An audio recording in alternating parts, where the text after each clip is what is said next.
Breaking news చూస్తున్నాం. ఇటు ఇరాన్కు వరుస షాకులు తగులుతున్నాయి. అమెరికా ఇజ్రాయెల్ దాడితో మొత్తానికైతే తుడిచిపెట్టుకుపోయింది ఇటు ఇరాన్కి సంబంధించిన supreme leader Ali Khamenei family. హాస్పిటల్లో చికిత్స పొందుతూ ఇటు ఖమేనీ భార్య మృతి చెందింది. ఖమేనీ ఫ్యామిలీలో మొత్తంగా 4 మృతి చెందారు. ఇటు దాడుల్లో ఖమేనీ కూతురు, ఖమేనీ అల్లుడు, అలాగే మనవడు దుర్మరణం చెందినట్టు తెలుస్తుంది. ఖమేనీకి మొత్తంగా 6 సంతానం. ఈ 6లో 4 కొడుకులున్నారు, అలాగే 2 కూతుర్లు. ఇరాన్ను ఊచకోత కోస్తుంది ప్రస్తుతానికి ఇజ్రాయెల్ అలాగే అమెరికా. నతాన్స్ అణు కేంద్రం ధ్వంసం అయిపోయింది. తమ అణు కేంద్రం పైన దాడి నిజమే అని ఇరాన్ అంగీకరించింది. సో ఒక్కసారి ఇటు తన ఫ్యామిలీ మెంబర్స్ గురించి కూడా చెప్పే ప్రయత్నం చేస్తా. ఫిబ్రవరి 28 శనివారం జరిగిన స్ట్రైక్స్లో ఇటు తన ఫ్యామిలీలోని తన కూతురు, తన కోడలు, అలాగే తన అల్లుడు, ఒక మనవడు కూడా చనిపోయాడు. ఈ స్ట్రైక్స్లోనే మొదటగా జరిగిన ఈ స్ట్రైక్స్లోనే తన భార్య మన్సూరా కొజెస్తా, ఆ రైట్ సైడ్ బాక్స్లో కనిపిస్తున్న ఆ మహిళనే ఇటు ఖమేనీ భార్య, తన వయసు 79 సంవత్సరాలు. మొదటగా ఫిబ్రవరి 28న జరిగిన స్ట్రైక్స్లోనే తన భార్య కూడా గాయపడింది. మొత్తానికైతే తనని హాస్పిటల్కి షిఫ్ట్ చేసిన తర్వాత కోమాలో ఉన్న తర్వాత మార్చి 2న అర్ధరాత్రి సమయంలో మొత్తానికైతే ఇటు ఇరాన్ స్టేట్ మీడియా కూడా కన్ఫర్మ్ చేసింది తన భార్య కూడా చనిపోయిందంటూ. ఇటు తన భార్య చనిపోయింది, తన కూతురు, తన కోడలు, తన అల్లుడు, ఒక మనవడు, మొత్తంగా పూర్తిగా ఇప్పుడు తన ఫ్యామిలీ మొత్తంగా 5 మంది, తనతో పాటు 5 ఫ్యామిలీ మెంబర్స్ కూడా చనిపోయినట్టు తెలుస్తుంది. ఒక్కసారి మొత్తంగా ఇటు ఖమేనీకి సంబంధించిన ఫ్యామిలీ మెంబర్స్ గురించి చెప్పే ప్రయత్నం చేస్తారు. తనకి 4 కొడుకులు, అలాగే 2 కూతుర్లు ఉన్నట్టు తెలుస్తుంది. తన కొడుకుల వివరాలు కానీ తన కూతుర్ల వివరాలు కానీ చాలా గోప్యంగా ఉంచుతున్నారు ప్రస్తుతానికి. వాళ్ళు ఎక్కడున్నారు, వాళ్ళ పరిస్థితి ఏంటి అనేది.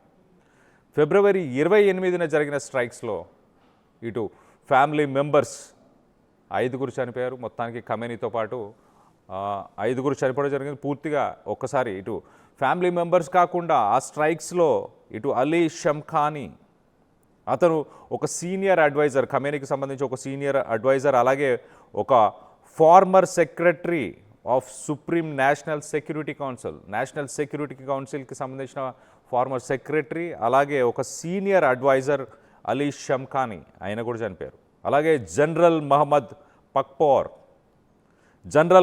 పక్పోర్, ఆయన commander of Islamic Revolutionary Guard Corps, IRGCకి ఆయన కమాండర్, ఆ గ్రౌండ్ ఫోర్సెస్కి సంబంధించిన కమాండర్. ఆ కమాండర్ కూడా మొదట జరిగిన స్ట్రైక్స్లోనే చనిపోయాడు. అలాగే Aziz Nasirzadeh, Iran defence minister కూడా ఈ స్ట్రైక్స్లోనే చనిపోయాడు. సో మొత్తం మీద ఒక టాప్ ఆర్డర్ ఇటు ఫిబ్రవరి 28న జరిగిన మొదటి స్ట్రైక్స్లోనే ఇటు ఫ్యామిలీ మెంబర్స్ అందరూ చనిపోయారు. తన భార్య ఇటు హాస్పిటల్లో 4 రోజులు పోరాటం చేసింది, కానీ కోమాలో ఉంది. దాని తర్వాత ఇప్పుడు మృతి చెందినట్టు ఇటు ఇరానియన్ స్టేట్ మీడియానే చెప్పుకొస్తుంది. గడిచిన 12 గంటల్లో ఏం జరిగిందో ఒక అప్డేట్ ఇచ్చే ప్రయత్నం చేస్తాను. గడిచిన 12 గంటల్లో నిన్న రాత్రి నుంచి ఉదయం లోపల ఒక్కసారి మనం చూస్తే కనుక ఇటు రియాద్కి సంబంధించిన, సౌదీ అరేబియాలోని రియాద్కి సంబంధించిన US ఎంబసీని కొన్ని మిసైల్స్ అటాక్ చేశాయి. ఇరాన్ నుంచి పంపించిన మిసైల్స్ ఇటు సౌదీ అరేబియాకు సంబంధించిన US ఎంబసీ, అలాగే రియాద్లో ఉన్న US ఎంబసీ, ఆ 2 ఎంబసీలను కూడా ఇటు ఇరాన్ అటాక్ చేసింది. రాత్రి వేళ ఒక్కసారి చూస్తే కనుక ఇటు ఇరాన్ బలిస్టిక్ మిసైల్స్తోని ఇటు ఫ్రెష్గా ఇజ్రాయెల్ పైన దాడులు చేసింది. ఇటు ఇజ్రాయెల్ డిఫెన్సివ్ సిస్టమ్స్ని యాక్టివేట్ చేసి ప్రజలందరినీ కూడా ఈ బాంబ్ షెల్టర్స్లోకి వెళ్ళాలంటూ రాత్రికి రాత్రి సైరన్స్ని మోగించినట్టు తెలుస్తుంది. మరోపక్క ఇటు అమెరికా డిపార్ట్మెంట్ US ఇవాక్యుయేషన్ ఆర్డర్స్ని జారీ చేసింది. ఇటు వెస్టర్న్ కంట్రీస్లో అంటే ఇటు బెహ్రెయిన్,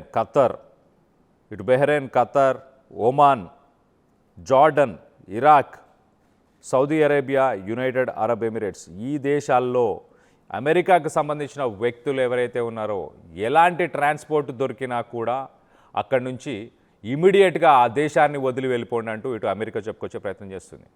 సో అమెరికా రానున్న రోజుల్లో ఇరాన్ ఇంకా అగ్రెసివ్గా గల్ఫ్ దేశాలని అటాక్ చేయబోతుంది. దానిపైన ఏమాత్రం అమెరికా నియంత్రణ లేదు.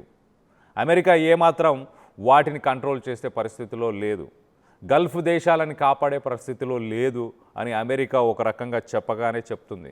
చాలా క్లియర్గా అమెరికా తమ సిటిజన్స్ అందరినీ, అమెరికా పౌరులందరినీ కూడా ఈ గల్ఫ్ దేశాల నుంచి ఇమీడియట్గా ఎలాంటి ట్రాన్స్పోర్ట్ దొరికినా అక్కడి నుంచి మీరు ఎలాంటి కమర్షియల్ ట్రాన్స్పోర్ట్ దొరికినా అక్కడి నుంచి ఇమీడియట్గా ఆ దేశాల నుంచి వెళ్ళిపోండి, అక్కడి నుంచి పారిపోండి, మీ ప్రాణాలను కాపాడుకోండి, మీ ప్రాణాలకు మేము భద్రత కల్పించలేని పరిస్థితి అని చెప్పగానే చెప్పేసింది.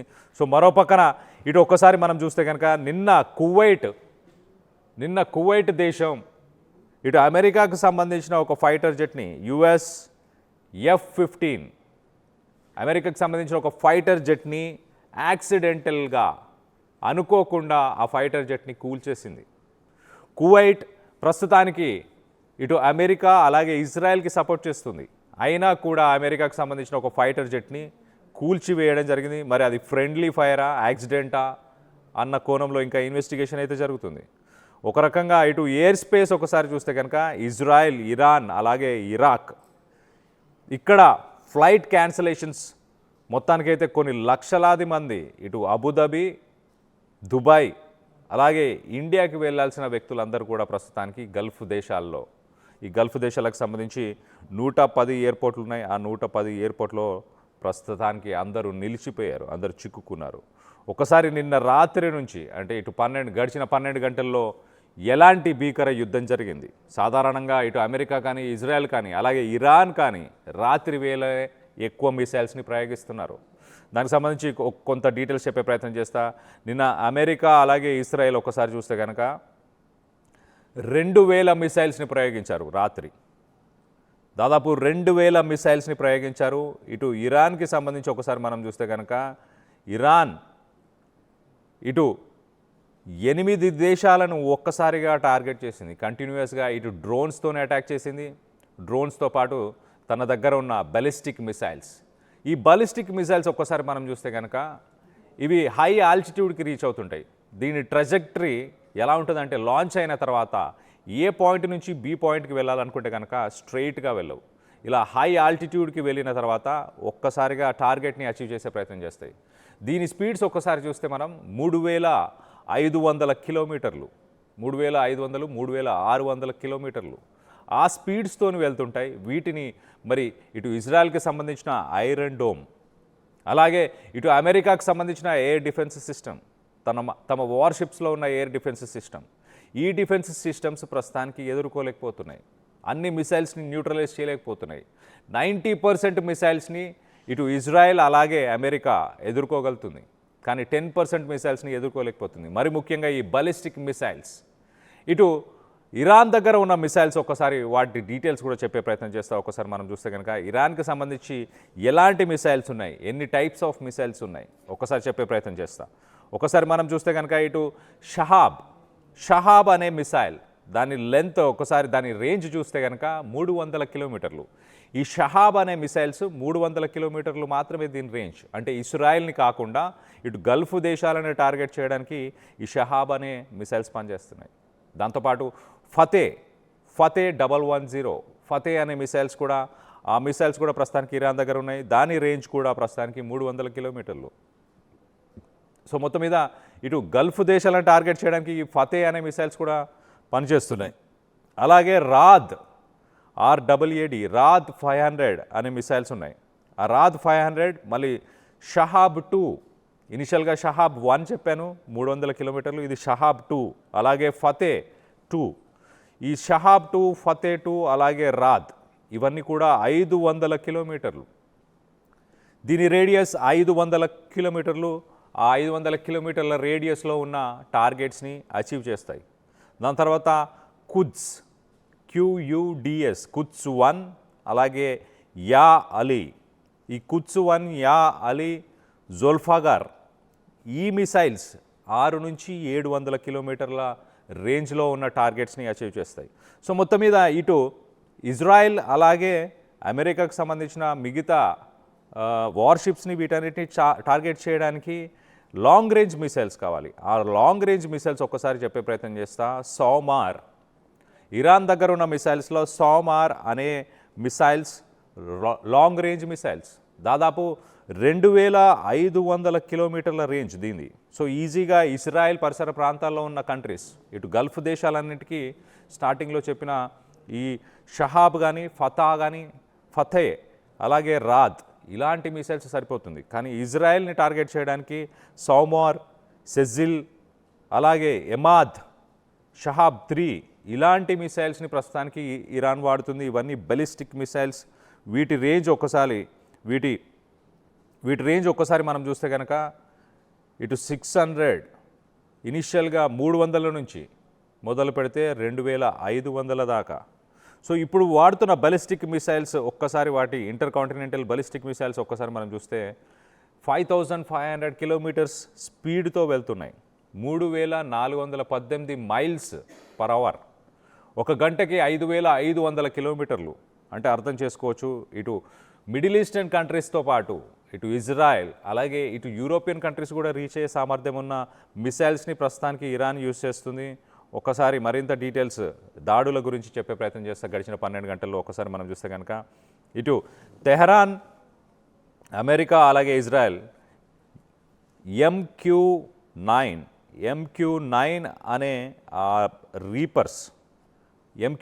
అనే రీపర్స్తోని ఈ ఇజ్రాయెల్ జెట్స్ ద్వారా ఆ మిసైల్స్ని వాడుతుంది ప్రస్తుతానికి అమెరికా అండ్ ఇజ్రాయెల్. ఇటు ఇరాన్ అలాగే ఇరాన్కి సంబంధించిన అలైస్, ఇటు హెజ్బల్లా కానీ హౌతీస్ కానీ వీళ్ళందరూ గడిచిన 24 గంటల్లో దాదాపు 9 నుంచి 30 మిసైల్స్ని సంధించారు. ప్రతి గంటకి 9 నుంచి 30 మిసైల్స్ని ఇటు ఇరాన్ యూజ్ చేస్తున్నట్టు తెలుస్తుంది. ఇటు టార్గెట్స్ ఏం టార్గెట్ చేస్తున్నారు, అమెరికా కానీ ఇటు ఇరాన్ కానీ ఎలాంటి టార్గెట్ చేస్తున్నారు చెప్పే ప్రయత్నం చేస్తా. ఇటు మొదటగా అమెరికా, ఇజ్రాయెల్ వీళ్ళు ఇటు ఇస్ఫహాన్లో ఉన్న న్యూక్లియర్ ఫెసిలిటీస్ని టార్గెట్ చేస్తున్నారు. At the same time air defences, ఎక్కడి నుంచి అయితే మిసైల్స్ వస్తున్నాయో మిసైల్స్కి సంబంధించిన బేసుల్ని ప్రస్తుతానికి ఇటు అమెరికా, ఇజ్రాయెల్ టార్గెట్ చేస్తుంది. అలాగే ఇటు ఇరాన్కి సంబంధించిన నావల్ అసెట్స్, అంటే నేవీకి సంబంధించిన assets, navy ships, war ships, వీటిని ప్రస్తుతానికి అమెరికా, ఇజ్రాయెల్ టార్గెట్ చేస్తుంది. మనం విజువల్స్లో చూస్తున్నాం చాలా క్లియర్గా. ఇటు ఆర్మీకి సంబంధించి, నేవీకి సంబంధించిన వాటిని టార్గెట్ చేస్తున్నారు. మరో పక్కన ఇటు ఇరాన్ ఏం టార్గెట్ చేస్తుంది, ఇరాన్ చాలా క్లియర్గా ఇజ్రాయెల్కి సంబంధించిన సిటీస్ని అలాగే అమెరికాకి సంబంధించిన ఎయిర్ బేసెస్, గల్ఫ్ దేశాల్లో ఏవైతే అమెరికాకి సంబంధించిన ఎయిర్ బేసెస్ ఉన్నాయో ఆ ఎయిర్ బేసెస్ని టార్గెట్ చేస్తుంది. ఎట్ ద సేమ్ టైం ఇటు సివిల్ ఏవియేషన్కి సంబంధించి, అంటే ఎయిర్పోర్ట్స్ని ఇటు కువైట్లో కానీ బెహ్రెయిన్లో కానీ ఏవైతే ఇంటర్నేషనల్ ఎయిర్పోర్ట్స్, ఇటు దుబాయ్లో కానీ ఇంటర్నేషనల్ ఎయిర్పోర్ట్స్ ఏవైతే ఉన్నాయో ఆ ఎయిర్పోర్ట్స్ని కూడా ఇటు ఇరాన్ టార్గెట్ చేస్తుంది. నిన్న మొన్న మనం చూసాం, ఇటు దుబాయ్కి సంబంధించిన ఇంటర్నేషనల్ ఎయిర్పోర్ట్ని టార్గెట్ చేసింది. అక్కడ ఫ్లైట్ సర్వీసెస్ అన్నీ కూడా సస్పెండ్ అయ్యాయి. మన తెలుగు రాష్ట్రాలకు సంబంధించిన కొంతమంది సెలబ్రిటీస్, పొలిటీషియన్స్ అక్కడ ఇరుక్కొని ఉన్నారు. ప్రస్తుతానికి ఇటు దుబాయ్ రష్యాతో సంప్రదింపులు చేసి ఒక డీల్కి వచ్చే ప్రయత్నం చేసింది. రష్యాని బతిమలాడింది, ఎలాగైనా ఇరాన్ని ఒప్పించండి, మేము కొంత ఫ్లైట్ సర్వీసెస్ని స్టార్ట్ చేసుకుంటాము, మేము ఇరాన్కి వ్యతిరేకంగా లేము, మేము అమెరికాకు మద్దతు తెలపట్లేదు అంటూ ఇరాన్కి తెలియపరచండి అంటూ ఇటు రష్యాని బతిమలాడారు. మొత్తానికైతే రష్యా ఇరాన్తో ఆ విషయాన్ని చెప్పడం ద్వారా ఇటు దుబాయ్ నుంచి కొంత పూర్తిగా కాకపోయినా పార్షల్గా ఇటు ఫ్లైట్ సర్వీసెస్ని ప్రస్తుతానికి యాక్టివేట్ చేశారు. మరొక పక్కన ఇటు ఇజ్రాయెల్ డిఫెన్స్ ఫోర్సెస్ ఇటు ఇరాన్కి సంబంధించిన 50% మిసైల్ లాంచర్స్, ఎక్కడి నుంచి అయితే మిసైల్స్ లాంచ్ అవుతున్నాయో 50% మిసైల్ లాంచర్స్ని ప్రస్తుతానికి ధ్వంసం చేశారు.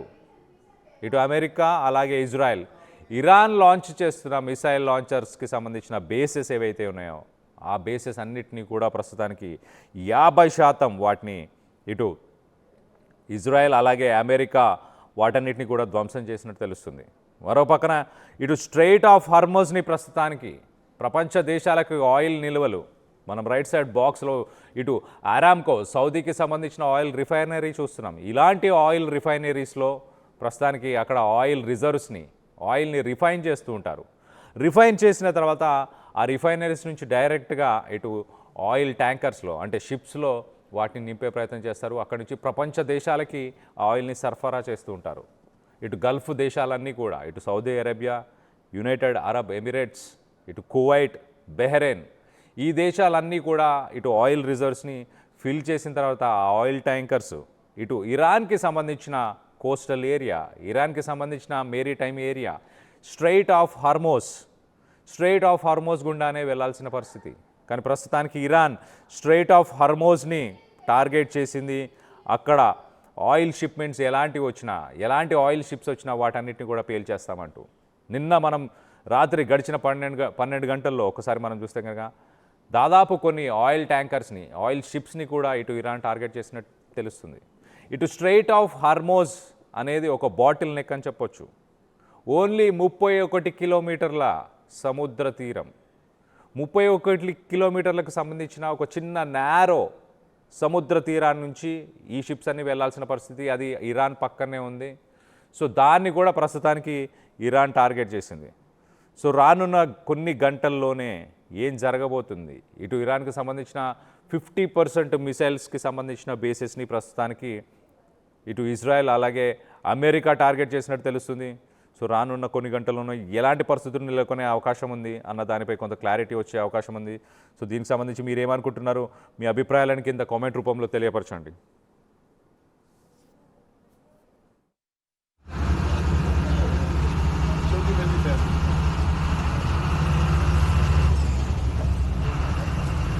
डेंजर हो गया यार.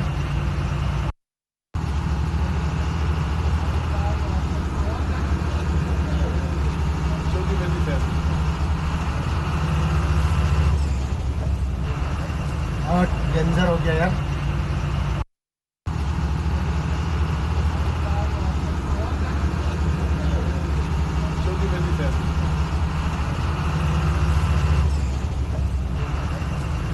डेंजर हो गया यार.